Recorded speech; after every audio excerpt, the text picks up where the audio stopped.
Lucas, we can start with you, I guess. So, as the lone returning starter on the defensive line, there's going to be a lot of guys that have to step up in this room. Has anyone in that group elevated themselves as a leader alongside yourself? And as the elder statesman, what have you tried to instill in those guys that to get them ready to be ready for starting reps this year? Obviously, still in the room, we still got Colin Fuller. Obviously, it's like there's a situation of trying to get his ear back, make sure that's for sure. I'm not exactly sure about the situation going on there, but that'd be really beneficial to have him back because he's helping me a lot get these guys together.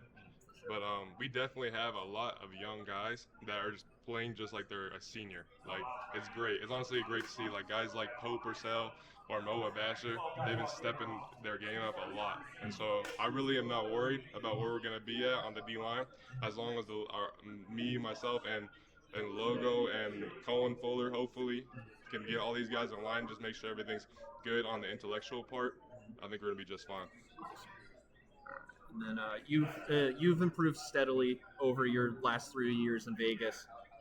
Uh, Going from a contributor to an everyday starter, what are you expecting out of yourself for your 2026 season? For this season, I would expect more of a breakout season because I think last year I was hindered by a lot of just body pains and just injuries that I honestly like had neglected part of my life, probably like or not in like part of high school. And now that I've grown up and been more of a pro player, if you would say, and try and have that pro mindset, I feel like I'm starting to see the potential I could really get to. So I'm hoping that based off of just how I'm feeling, how my body's feeling, I'll be able to produce a lot more consistently. And then last question for you: if you guys are able to keep the Fremont Cannon red for a fifth straight year, it'll be the longest time that UNLV has held the Cannon since the rivalry formed in 1969. Has the dominance in recent years taken any of the luster away from the end of the season battle, or is it just always nice to beat up on the now little brother?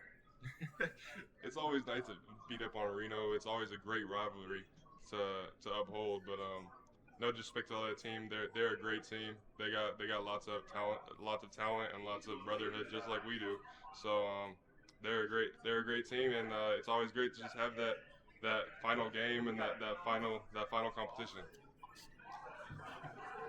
Now, over to you, Mumu. All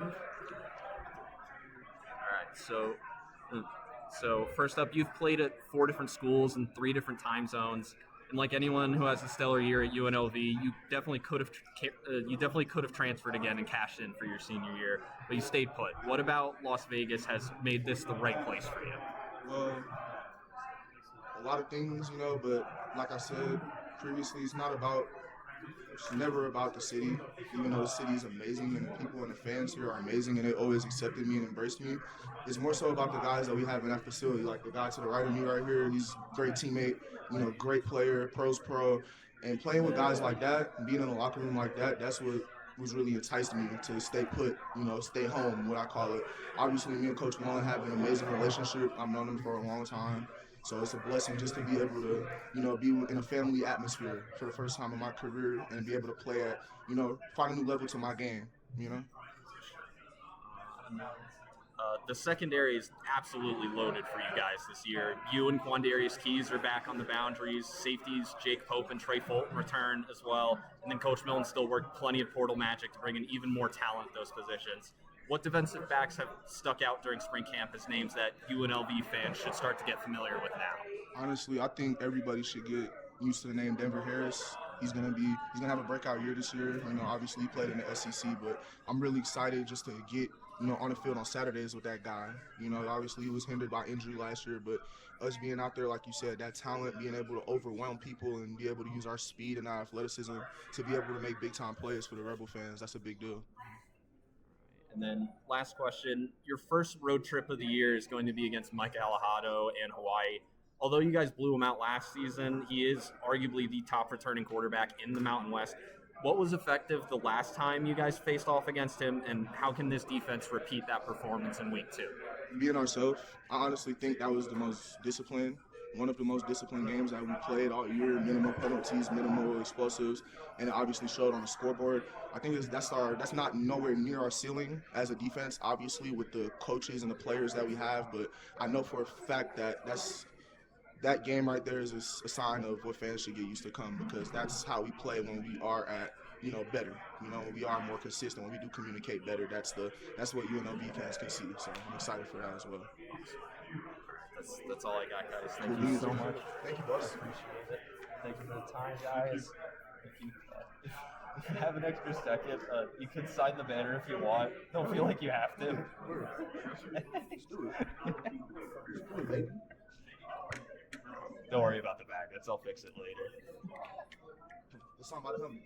Yeah, UNLV's over there. Thank you so much, guys.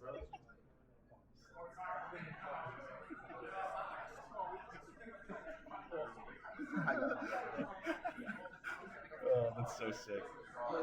Thank you so much, guys.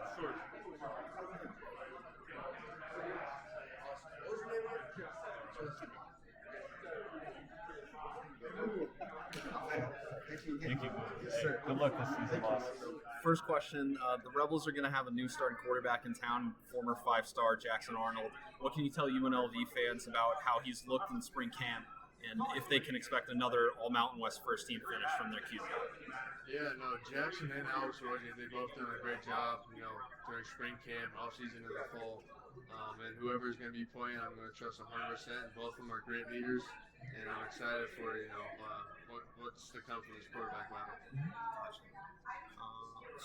So you earned starting reps your first 2 years on campus, but really put it all together last year by being the first UNLV tackle named to an All-Mountain West team since Tiger Shanks. What part of your game do you think took the biggest jump forward in 2025, and what did you focus on improving for 2026? Yeah, I think, I try to push my physicality, just being able to move guys off the line of scrimmage. I got a little bit bigger, a little bit taller, a little bit stronger. I think everything just kind of came together last year where I was able to play that tackle spot, able to move people off the ball and protect on third downs. All right, and then last question. Despite all the success that the Rebels have had these last few years, the championship has still been held out just out of your grasp. What would it mean to bring a title home to Vegas, and what does this season's squad have to do differently than the last few to make that a reality? Yeah, I think obviously for the whole Vegas community and our team, it'd be mean a ton for us to finally bring home the championship. And we just gotta, focus on the little details throughout the season. Focus on finishing every game and take it 1 week at a time, one game at a time. That's all I got. Thank you so much, man. I appreciate you. Yep. Good luck this season. Thank you.